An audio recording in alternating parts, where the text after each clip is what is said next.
Hello, Archie Dunlop here with Talking Astrology with Archie on Tuesday, September the 19th, 2023.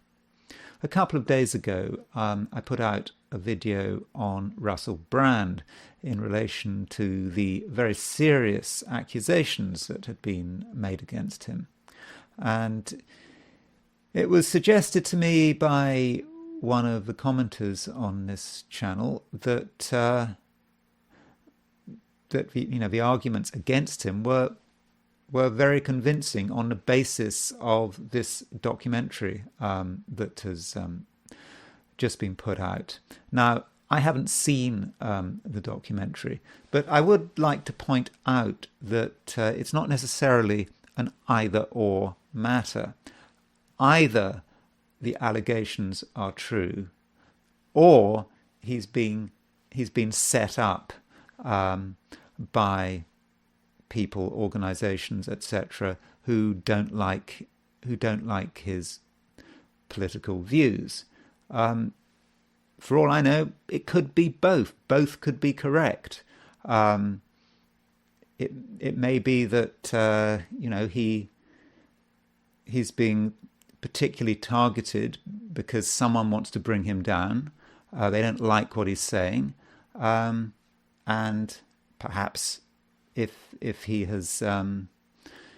really has done what he's accused of doing, then he would be an easy target. But what is kind of surprising is that if someone has committed crimes, you would have expected the police to be involved.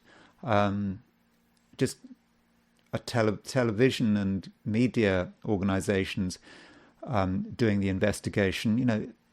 Is that really the way it's supposed to be? I don't know.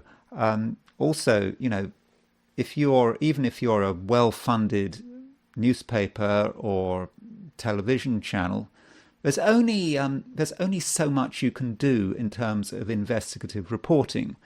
I know that people have often said that there is not enough investigative reporting in journalism. So, given you've got limited resources, why would you focus so much energy on one individual? There are some really,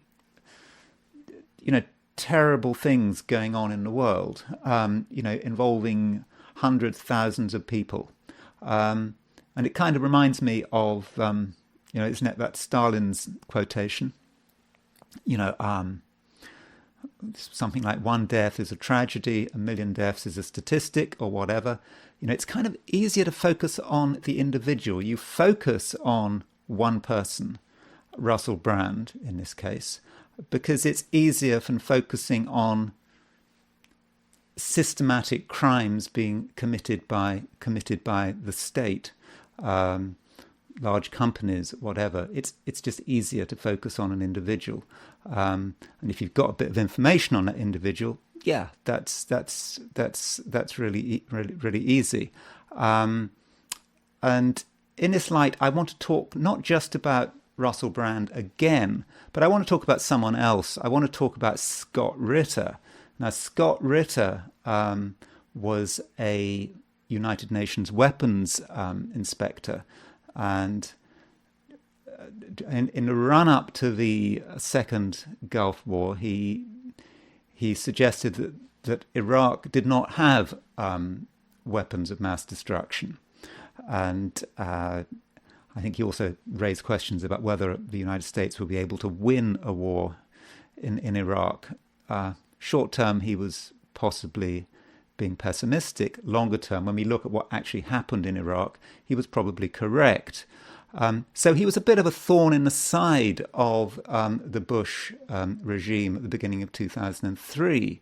Now, in 2001,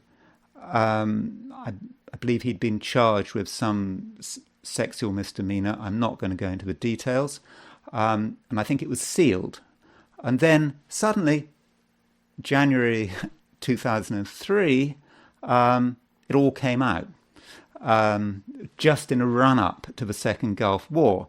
And so, this does kind of show us how perhaps how states, people in power, they operate. They, when they want to try and bring people down, yeah, in general, they might try to bring up things they've done in the past, but particularly focusing on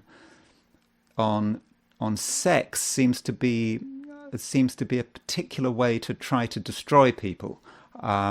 It's a kind of an ad hominem argument, isn't it? I mean, you don't want to engage with the actual argument someone is saying. There is Scott Ritter suggesting that Iraq doesn't have weapons of mass destruction. So what you do is you don't engage with that. You in the end bring up something which is actually irrelevant that he did a couple of years ago. And I think that is the definition of an ad hominem argument. So in this video, I want to talk about Scott Ritter a bit. I'm not going to spend long on his horoscope, but I just want to mention that and sort of try to make this linkage there with him and Russell Brand. And I want to go back to Russell Brand's chart because when I talked about him a couple of days ago, I was quite brief. I also want to look at Brand's Vedic chart. But anyway, before I do all that, I want to look at the astrology for today, which is Tuesday, September the 19th, 2023. So here is a chart for today, and there is Scott Ritter and Russell Brand behind him. So here's the chart. The moon is still in Scorpio. Overall, not the best place for the moon to be in, but it is out of the Via Combustor, so there's a bit less chaos. There's a bit more predictability, I think, than yesterday and the day before. On the other hand, there are a few difficult aspects today which do need to be dealt with. You will see that the moon in Scorpio is opposition Jupiter in Taurus. So when you've got moon opposition Jupiter, moon is Scorpio opposition Jupiter in Taurus. That can be about emotional exaggeration. Emotions can get exaggerated. We can respond in an over-the-top way, and because it's in fixed signs, moon in Scorpio, Jupiter in Taurus. If we do start responding, it may be difficult to back down. We'll just pump more and more emotional energy into it, and in the process cause more and more destruction. So we have to be careful there. Don't go over the top in terms of the way you respond emotionally to something. If someone does something that upsets you, don't make a scene unless it's really important. Okay, if someone's done something really bad, sure, you have to make a scene. But I think we don't want to make a fool of ourselves. We don't want to be stubborn for the sake of being stubborn. And while this is going on, you'll see that the Sun in Virgo is opposition Neptune in Pisces. A sort of very different kind of energy in a way. So, Sun in Virgo likes to be very organized. It's an earth sign. It's into details. And then it's opposition Neptune in Pisces, complete chaos. So our attempts to organize our environment, our attempts to sort of get things together, might really flounder. So the way to deal with this is it's just important not to have precise plans. So if we've got precise plans, there's a good chance that they're going to be completely wrecked. So have a standby plan and be flexible, but at the same time be very grounded. Sun in Virgo is grounded, but Neptune in Pisces is that chaos. It's like it's kind of like rising damp, or it's like sort of having a house it seems dry, seems secure, but it's kind of surrounded by a swamp, and that water is seeping in. And it's like, be careful of water, in your house, in appliances. Don't fix a dishwasher unless you really know what you're doing. It's not a day for amateur plumbing jobs. Call in an expert, and if you're a bit worried about your plumbing, just check it. Make sure that it's all okay. I suppose on a positive note, the Sun opposition Neptune can be quite spiritual. We might be more sensitive than usual. We might be picking up some interesting stuff. Okay, we might also be picking up a lot of garbage. So if we're sensitive, we also need to be able to filter it out. We have to be able to, as they say, filter out the signal from the noise, and that's going to be hard work. Another thing to mention is that the Sun is opposition the Mercury-Mars midpoint. You can see there's Mercury, there's Mars. Did I say opposition? That looks like actually it's conjunct. Looks as if it's conjunct the Mercury-Mars midpoint. So you can see that if you look at that, 26. So that would be 16. It's 60. How many degrees? That's 16, 17 degrees that side. About 17 degrees, a bit more from that on the other side. So yeah, there's Sun on the Mercury-Mars midpoint. That can be quite verbal. We may be tempted to really go for it with our arguments, and we can be quite brutal. It's about using words in a potentially very destructive way. So be careful what you say. And, if you want to rip into someone verbally, think about it. Is it worth it? Do you really want to cause aggravation through the power of your words? Maybe you do. Maybe it's necessary. But think twice about it. On the other hand, we might notice other people using words in a very aggressive way. So don't necessarily overreact to that, because, this is a passing midpoint transit. It's not going to last for too long. So maybe, don't get too upset about it.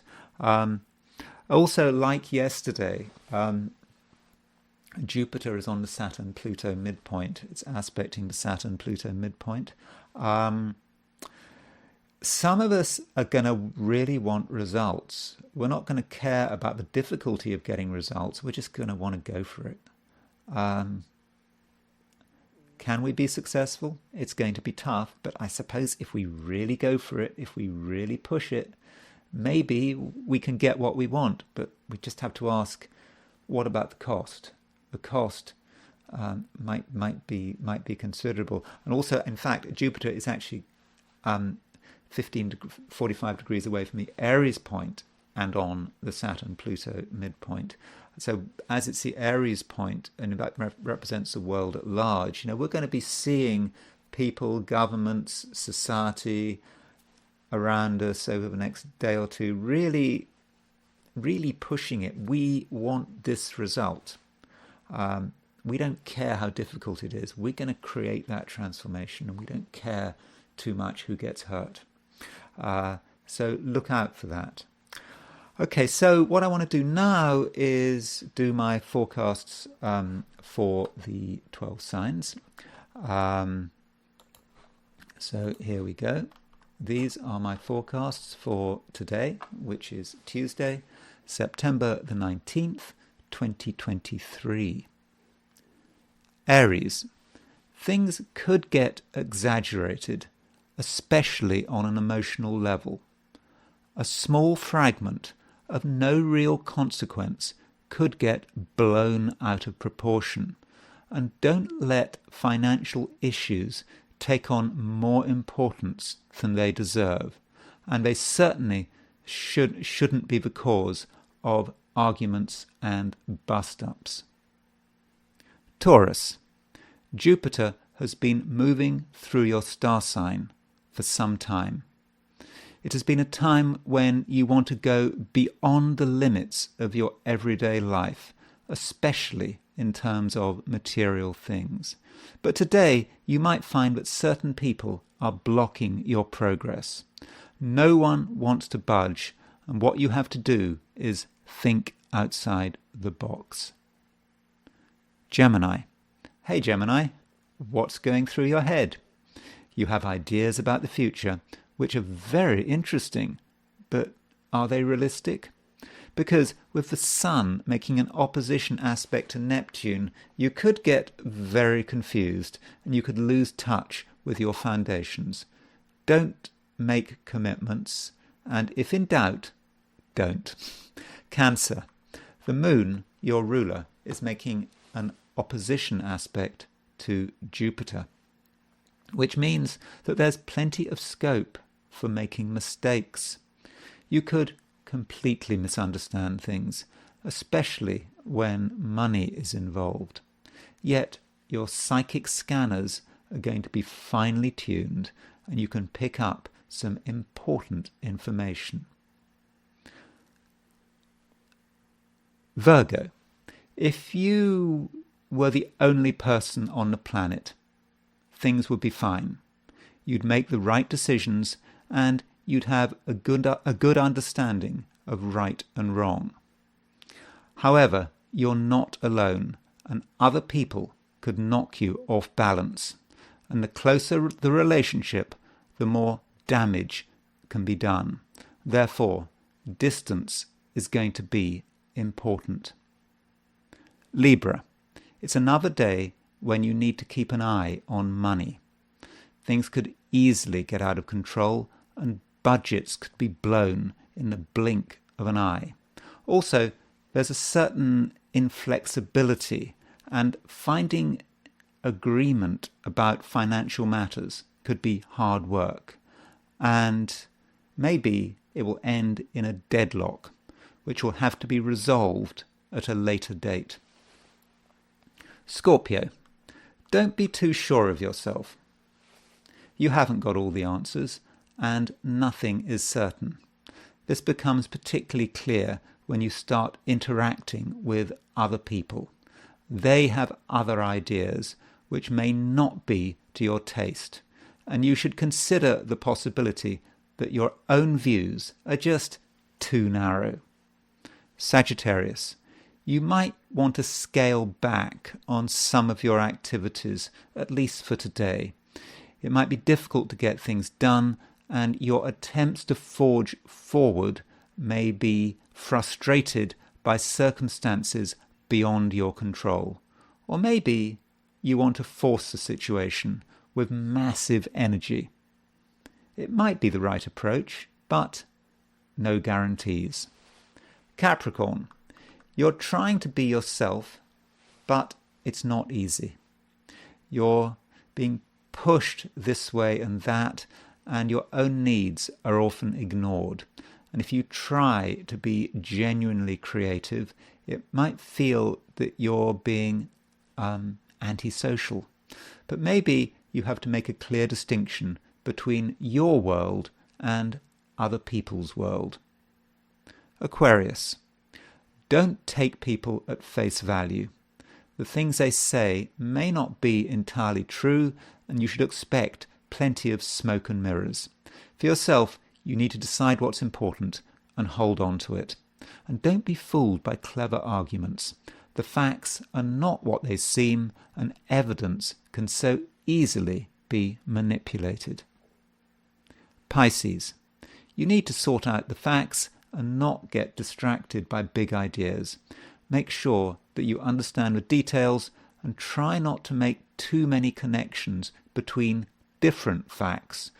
But when you have gathered the information, you'll be ready to move forward into an uncertain but exciting future.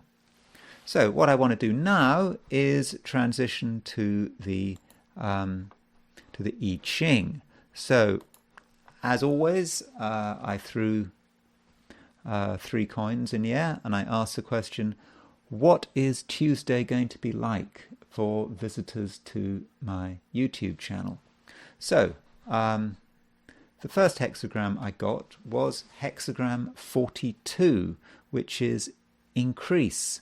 I think I got this quite recently. Increase is good. I mean, it's about more.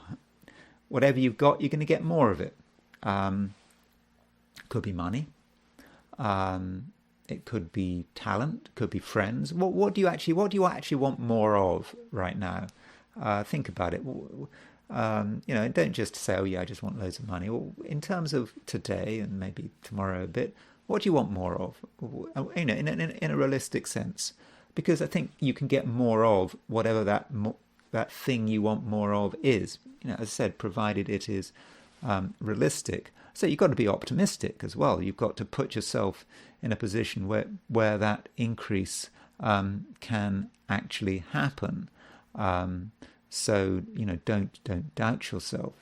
And there is a moving line on this. The moving line is this line here, the third line going up, and that third line indicates that we may be able to take advantage or gain from an unfortunate event.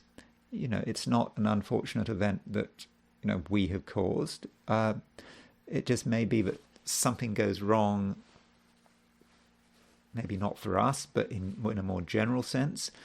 And because of this problem, we're able to take advantage of it. Now, this could happen, this could work out in many different ways. I mean, I don't know. I suppose in a career or business setting, I don't know, something could go wrong, something could malfunction, someone could mess up. We might be the one who could step in and sort it out and benefit. Or, I don't know, in terms of relationships, someone has a problem somewhere else. Maybe someone has upset someone, and we're the ones who can calm the situation down.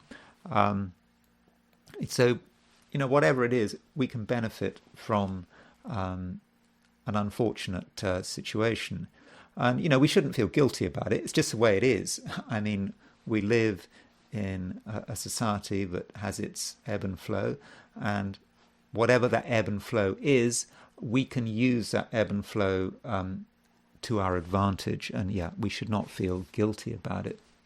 And increase, this hexagram, it does transition, and it transitions to hexagram 37, the family. So the ways in which we can benefit, increase, whatever, it's not just for ourselves, it's for the group, the clan. Could be our family, could be a circle of friends, whoever that group is. I think it's most likely to be the family. We can bring our own, what we have, the things that are in ourselves are increasing, and we can actually increase the people around us. Not just any people around us, but those people close to us, the people part of our primary unit, whether it's family, circle of friends, whatever. And so we can enrich our family, we can enrich our clan, we can enrich whatever group we're a member of. So overall, the I Ching is pretty positive. I mean, it does talk about benefiting from an unfortunate event. What is the unfortunate event? Well, I suppose we need to remember that there is an opposition between the Sun and Neptune today. So maybe that unfortunate event could be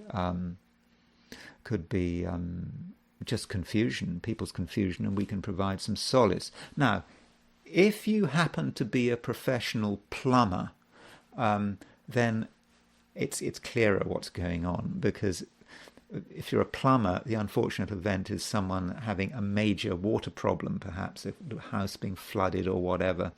Complete disaster for them, but if you're a plumber, you can go in and perhaps make a lot of money out of it, and of course bring that money back for your family. I mean, that's one way it might work out.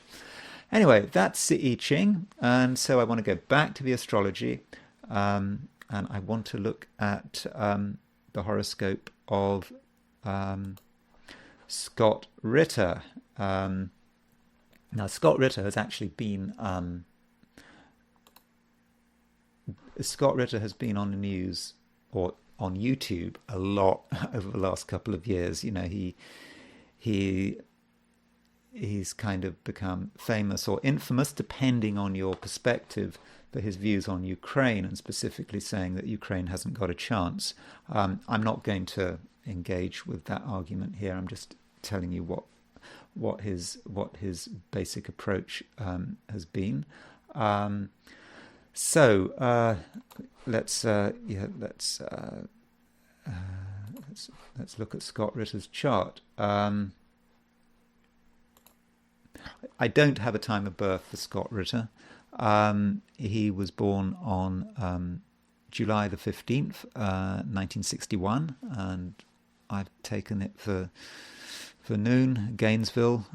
So he's a Cancerian. Moon in Leo. If you've seen any of his videos, he does appear to have a high opinion of himself. So that's quite strong. You know, if you've got Sun in Cancer, Moon in Leo, that means he's got a mutual reception between the Sun and the Moon, which is really good. I think he, you know, in a sense, he's been quite successful. I mean, I think he went into the army as a private, and I think he left as a major. So he must have got a commission somewhere along the line. So as far as his chart is concerned, you know, he was a United Nations weapons inspector, and isn't that fitting that he's got a Mars-Pluto conjunction in Virgo? I mean, what better aspect to have for a weapons inspector? You know, atomic bombs. If he's looking for weapons of mass destruction in Iraq, I mean, you know, the core ingredient for an atomic bomb is obviously plutonium. Mars-Pluto conjunction. So he kind of has put a lot of energy into that, and so. And Virgo is a detail. He is able to sort of, his job as a United Nations weapons inspector was to look in detail at what was going on and whether or not Iraq had weapons of mass destruction, as the Bush Jr. regime was claiming and was using as its pretext for the 2003 invasion of Iraq. Notice also Chiron. And I have started to look at Chiron in charts, and you know, to be honest, Chiron has kind of surprised me. I've never really used Chiron before, but you know, I think you know, people watching his videos, some of you were kind of putting some pressure on me, I think, to start to look at Chiron. And I must be honest, although it's a really small thing, I've actually been quite impressed with Chiron. And that Chiron opposition Pluto, Chiron opposition Mars, you know, his diligence, his attention to detail has perhaps, in terms of working out what was happening in Iraq, has causing the wound.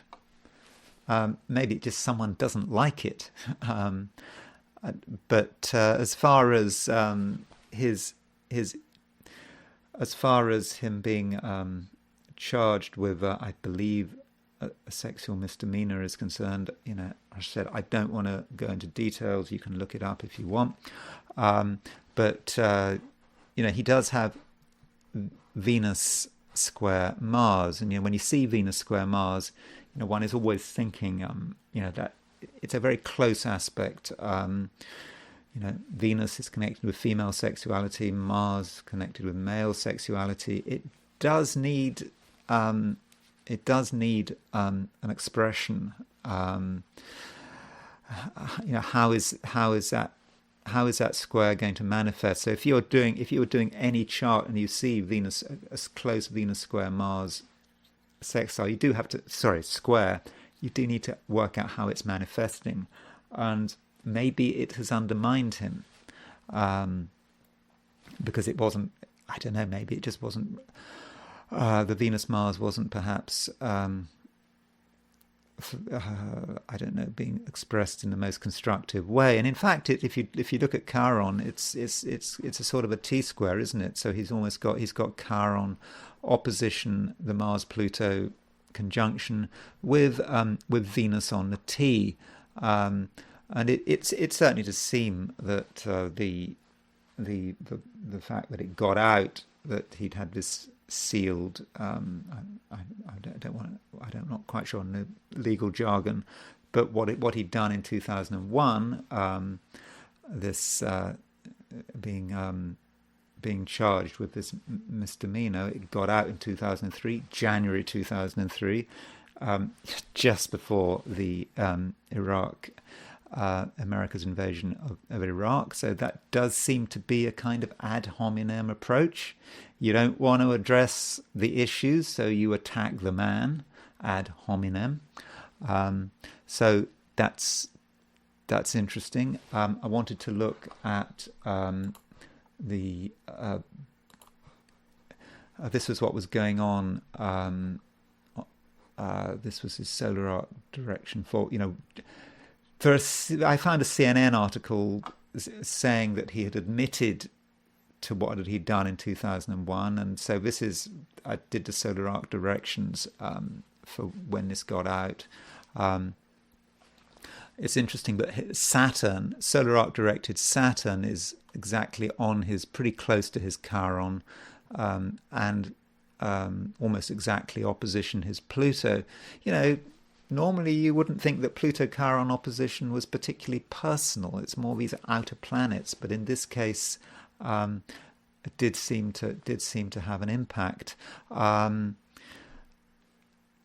Also, we see a solar arc directed Uranus was at 3 degrees 52 minutes. Well, we don't know precisely because I don't know have his time of birth, but solar arc directed Uranus is pretty close to the square of his Mercury. Mercury is about communication, hearing news. Uranus square Mercury is the bombshell for him. I mean, he thought this was sealed. I assume he thought this was sealed. I assumed he thought he wouldn't get out. But it did, and it happened as solar arc Uranus, was square his Mercury. So that's Scott Ritter, and I now want to go back to Russell Brand. So I'm kind of going over old ground here, but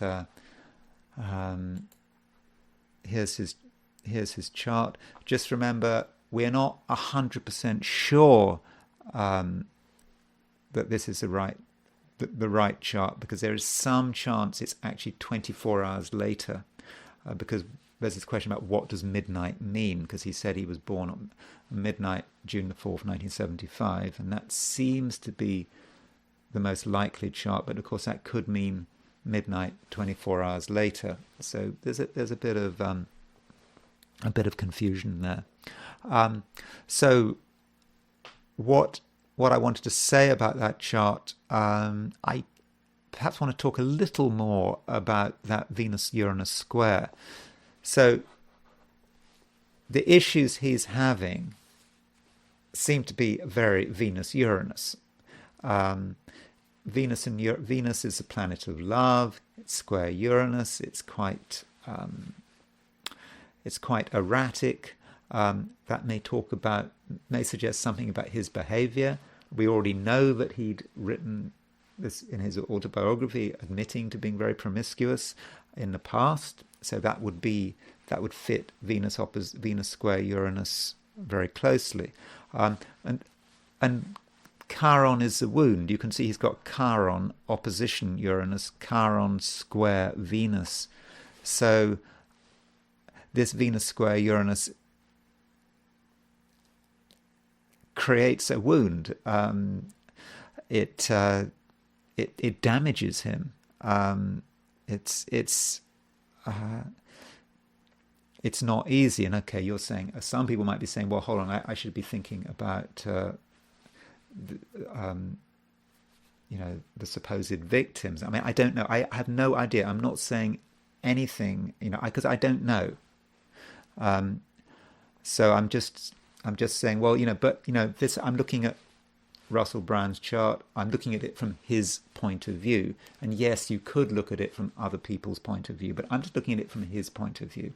Because I don't have anyone else's chart in terms of this matter. So Venus-Uranus link related to Chiron. And then the Sun. So it's important to look at midpoints. And you will see that the Sun is square his Venus-Uranus midpoint. So that really makes it powerful, having Sun square the Venus-Uranus midpoint. It's very much part of who he is. He's the Sun in Gemini, square the Venus-Uranus midpoint. This is almost part of his shtick. Having this sort of colourful love life, which he sort of talks about in his biography. But Chiron is, of course, suggesting that it's more than that it's coming back to bite him. And it's not just the Sun that he's got square his Venus-Uranus midpoint. There's a hypothetical planet that I find quite interesting. I'm just going to make this chart a lot more complicated by putting up the hypotheticals. So there I've just added the hypotheticals, and you will see that the planet Zeus is on the Venus-Uranus midpoint. Now, if you know about Greek mythology, you will know that Zeus was quite promiscuous. Zeus liked to appear in different guises to have his way with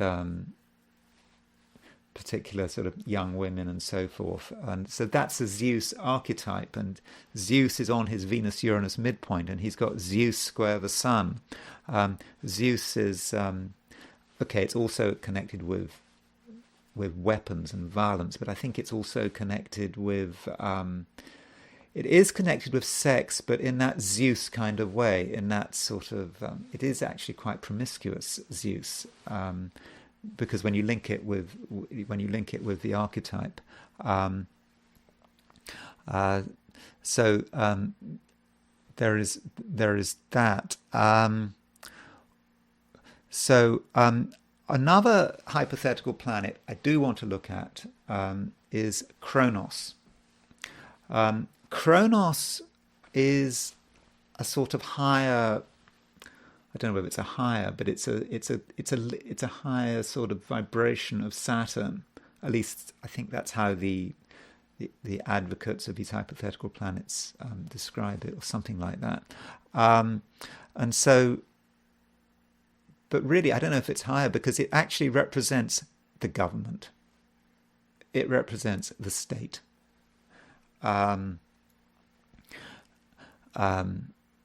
It represents the official line. And you can see that he has got Neptune opposition Kronos. And he's got Kronos conjunct the Sun.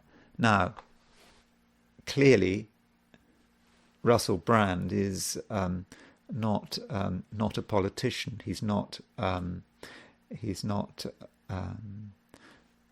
advocate of state power. He's not a representative of the state. And so in that case, could you say he's a victim of the state, or a victim of supporters of the state, those who want to bring him down because of his views, which seem to go against the narrative? That might be how Kronos is working. Now, I would need to show some evidence of that astrologically. It's perhaps not just enough to say that you've got Kronos opposition Neptune, being under, Kronos opposition Neptune, you could say, is being undermined by the state using devious ways. Now, of course, I'm not saying literally, of course, that someone in government actively worked to destroy him. I'm not saying that at all. I'm not saying it in any way, shape, or form. I mean, this is all speculation, I should say. But there is a narrative, for example, relating to vaccinations and so forth. And I should say, by the way, I have lost count with the number of times I've been vaccinated. I am not an anti-vaxxer. From what I've read, I have some concerns about young adults being vaccinated, at least in terms of COVID, because there does seem to be some evidence of that there are sort of higher rates of complication. But for myself, as I said, I've lost count with the number of times I've been vaccinated. I want to get vaccinated again. I like being vaccinated. That's just me. I'm just telling you that, just to show that I'm not an anti-vaxxer, actually. But nonetheless, if someone is opposing a narrative, maybe they're wrong to oppose a narrative, but maybe they're attracting adverse attention, and that might be reflected by Kronos. So looking at Russell Brand's solar arc directions for when this news got out a few days ago. Let me just do it. Okay. So let's just put all the hypotheticals on there. This is a very confusing chart. My apologies. But you can see that solar arc, if assuming his chart is correct, solar arc directed Kronos was exactly conjunct his descendant at the time these revelations came out. And the seventh house is, of course, one's enemies. So that is the state, or those people who are supporting the state narrative.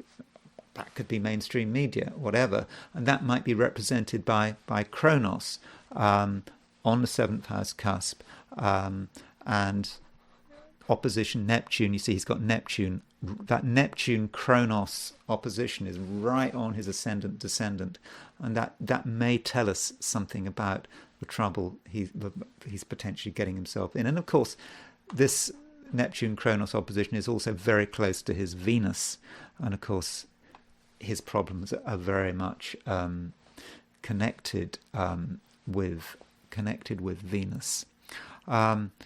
I want to make one final point about his Western chart before I look at his Vedic chart. So Russell Brand, at his last birthday, was 48. So he turned 48 in June. So 48 is divisible by 12. So that means, if you move one sign, if you use annual perfections, this moves round, his annual perfection is now moved back to his birth ascendant. So, that means, when he's born, Capricorn, 1 year, first year of life, Capricorn, second year of life, third year, and you bring it all the way around, count to 48. And you move back to Capricorn because 48 is divisible by 12. 4 times 12 is 48. And so I think we can perhaps see in that annual perfection, moving to Capricorn, why he's got trouble now. Because Saturn is his annual ruler, and he has got Saturn in Cancer, and it's Saturn is opposition his ascendant. Now, using Placidus house cusps, he's got Saturn in the 6th. But if you use whole sign house cusps, or not, if you use whole sign houses, he's got Saturn in the 7th because he's got Capricorn rising, therefore he's got Saturn in Cancer, therefore Saturn is in the 7th. And in his case, I think his chart's a good argument for using whole signs, although in terms of what I use, I mainly use Placidus, but I'm just aware of whole sign houses. I kind of use both. When I started doing astrology, no one used whole signs, but I'm increasingly using whole sign houses. But he's got Saturn in Cancer. Saturn is in its detriment in Cancer, and so he hits 48, and that's and his problems are starting. And so it's kind of not surprising that shortly after his 48th birthday, his enemies are coming out of the woodwork. Notice also that, okay, Saturn and Venus are 10 degrees apart, but he's kind of got a Venus-Saturn conjunction, a wide Venus-Saturn conjunction in the house of enemies. And I think that makes a lot of sense. Venus is women. Saturn conjunct Venus in his 7th house, and I think that makes sense. And this does indicate, the next year is going to be tough. This is not obviously this is not going to go away. These things take a long time to work their way through. And then next year he will, when he hits 49th birthday, it'll move to Aquarius, and Saturn will have 2 years of him having Saturn as his ruler, and Saturn in that really quite difficult position, and so it may be a couple of years before things start to resolve. Anyway, that's his Western chart. I very quickly want to look at his Vedic chart. Let's see. Okay, here's his Vedic chart. Again, I'm assuming that I've got his midnight on the beginning of the 4th rather than the beginning of the 5th. So, very quickly talking about his Vedic chart. I said I'm not going to spend long on it. As I've said, if you've been following my videos, I've mentioned it in Vedic astrology, life is divided up into 9 discrete periods, and it takes 120 years to work through them all. So in July 2007, he started his Venus period, and it lasts for 20 years. It's a very long period, and it lasts until 2027. Overall, this Venus period should be very good. Venus, according to Shadbala, the 6-fold way of evaluating strength in astrology, in Vedic astrology, is the strongest planet in his chart. He's got Venus in the 7th in his Vedic chart, like he's got in his Western chart as well. And so his Venus it has a lot to do with relationships, who he knows, the contacts he makes, and this Venus is ruler of the 5th house. And so when a planet is ruler of the 5th house, that really does strengthen it. It really helps it, because in Vedic astrology, Venus is a very strong house. It's a very fortunate house. So Venus being ruler of the 5th, it does give it great strength. Also, Venus is no, it's not. So overall, this 20-year period from 2000 to 2007 to 2027 should be really good, but something's gone wrong. So what has gone wrong?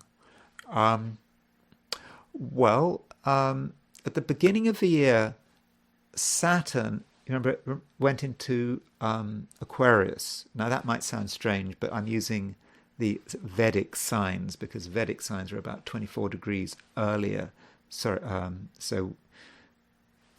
than Western signs. So Saturn went into Aquarius, and that means it went into the sign before his moon. Then it went into the sign, and so this, when Saturn goes into the signs before and after the moon sign and the moon sign itself, it's called Shadisati, and it can, in certain cases, be 7 years of bad luck. I mean, now we all have this. Shadisati we all going to have 7 years. Every 29 years. Every 7 years we're in this Shadisati period. But it does seem to be hitting him quite hard. So, next 7 years could be difficult for him, because we already know that we already know that the problems are starting. And I think next year, I'm not quite sure on the detail. At some stage, in a year or two, Saturn will move into sidereal Pisces, and will be conjunct his moon, will be conjunct his Mars, conjunct his Jupiter. So there are going to be problems there. And as far as his current spot of bother is concerned, yes, his Venus is well placed. That is true. But you have these major periods, but then you have these sub-periods, you can see. So he started his Venus period in 2007, but then at 2010 he went into his Venus major period, Sun minor period. And you can see, and then you go through this, and you find out that, assuming we've got an exact time of birth, July the 21st, 2023, like 2 months ago, he entered the Venus major period, Mercury minor period. Now, I think that perhaps suggests where his problems lie, from a Vedic perspective. His Mercury may be in the 5th house, but it's a bit weak because it's at 29 degrees of the sign. In Vedic astrology, when it's very late, it's either described as being dead or infantile. In this case, it's described as infantile. Also, Mercury is the latest. If you look at all the planets in his Vedic astrology, in his Vedic chart, Mercury's got the latest degree. So his Mercury is the planet which has got the latest degree, because it's at 29 for Taurus, is the Atma Karaka, which is kind of ruler of the soul. It's very much about who he is. And so he's entered the subdasha of his Atma Karaka. I think Atma is Sanskrit for soul. I think Karaka represents the ruler. So this is now where he's at. It's an important time for him, where he actually sees who he is, and where the soul kind of really manifests, and this is what he's experiencing. Mercury is ruler of his 6th house, and the 6th house can represent one's enemies, and also the sun is Mercury is conjunct the sun. Sun is ruler of his 8th house, so Mercury's got an association with some really difficult houses, and it seems to be that Mercury is causing the problems, and Mercury is the weakest planet in his chart, along with Jupiter. So I think it's that transition to Mercury that's causing the problems, and this is going to last a few years. So looking at it from a Vedic perspective, the bad news and the good news. I mean, I think the bad news for Russell Brand is, I suppose it's obvious, but these problems are they're not going to go away. This is going to last. This is going to be a few years. Just by looking at the Vedic chart. Good news. Well, he's still in his Venus Mahadasha. Venus is very fortunate. But these sub periods create different things going on along the way. But with Vedic astrology, there are antidotes. So if he went to a Hindu priest who specialized, in this kind of thing, there will be all sorts of things that could be done to improve his luck, to help get through these issues. I'm not going to speculate what he should do. There are antidotes with Sati has antidotes, and there are antidotes, perhaps connected with this Mercury subdasha varies in. So there are these, because with Vedic astrology, unlike Western astrology, Vedic astrology is very much tied to the Hindu religion. So if you kind of accept the logic of Vedic astrology, then you can understand how these antidotes might work. But anyway, that's another look at Russell Brand's horoscope. I must emphasize that I don't know what's going on. I don't know what's happened. I'm just trying to be neutral. I'm trying to be objective. That's all. But I hope you found that useful, and I will talk to you again tomorrow.